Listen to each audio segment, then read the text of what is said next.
જીવનમાં જ્યારે તમે કોઈ ભૂલ કરો છો, પછી તમે કોઈ સારા માણસ પાસે જાશો તો કદાચ એ તમારો સ્વીકાર નહીં કરે, અને કદાચ બહુ મોટો પાપી હોય, મોટો ચોર હોય, મોટો કોઈ ગુંડો હોય, કોઈ ખરાબ અને ખોટો માણસ હોય તો સમાજ એનો સ્વીકાર ન કરે.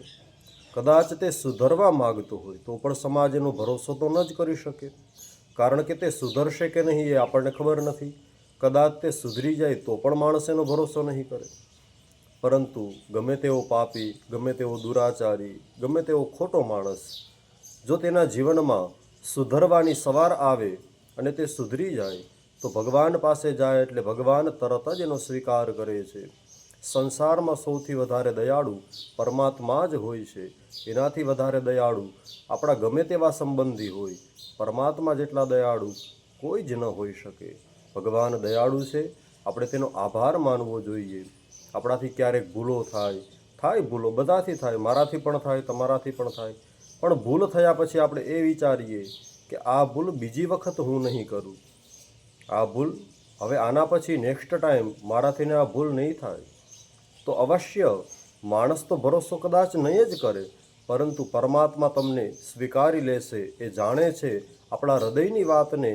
એ હૃદયમાં બેઠેલો રામ જાણે છે કે હવે આ સુધરવા માગે છે, હવે આ સાચા માર્ગ પર આવવા ઈચ્છે છે, હવે આ પોતાના જીવનમાં કરેલા પાપો, જીવનમાં કરેલી ભૂલોને પશ્ચાતાપ કરવા ઈચ્છે છે. હવે તે પોતાની ભૂલોને દૂર કરી અને એક એવી સુધરવાની સવાર, સુધરવા માટેનો સૂર્યનો પ્રકાશ ઈચ્છે છે. તો હું અવશ્ય એના ઉપર કૃપા કરીશ, અવશ્ય હું એને મારા મંદિરમાં સ્થાન આપીશ, અવશ્ય હું એને આશીર્વાદ આપીશ.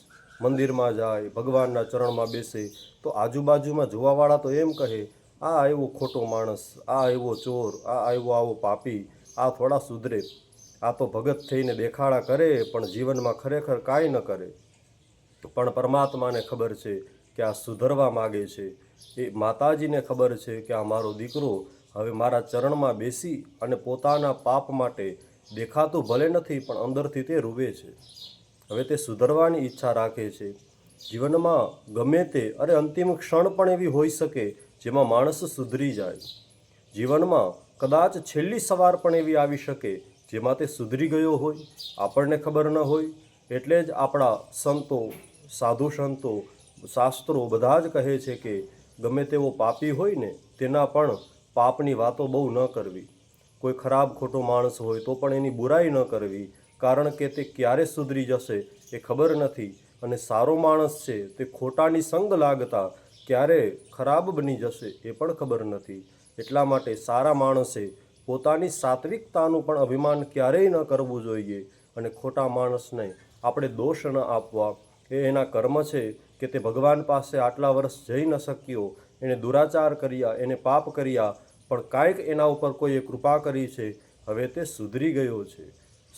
સુધરવાનો અવસર પરમાત્મા આપે અને પછી તે સુધરી જાય તો એનો સ્વીકાર પરમાત્મા હંમેશા કરે જ છે.